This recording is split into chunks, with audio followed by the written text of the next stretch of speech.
के नौकरी कहे कोइला तू पास। 4 साल के नौकरी कहे कोइला तू पास। तब काहे अर्मिला भरवा के हमर कर दिहला निराश। तब काहे अर्मिला भरवा के हमर कर दिहला निराश।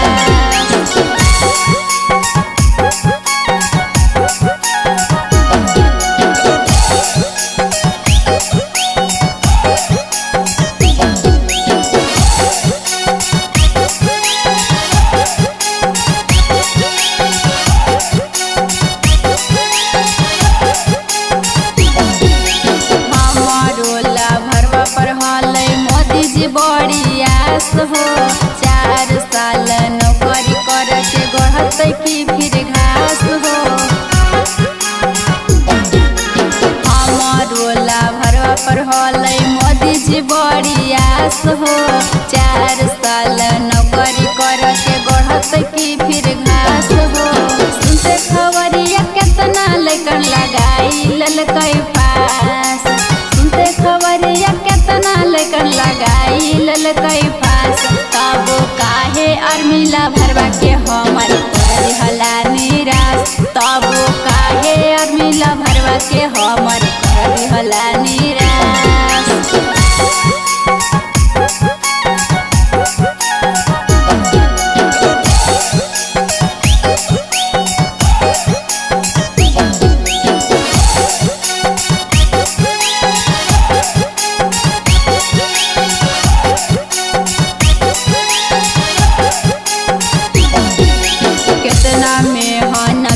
सभे करो हलै तैयारी।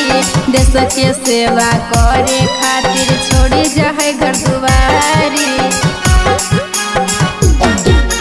कितना मेहनत से सभे करो हलै तैयारी। देश के सेवा करे खातिर छोड़ी जाए घर दुआरी। राखी राघवानी विकास के बतिया सुनला खास। राखी राघवानी विकास के बतिया सुनला खास।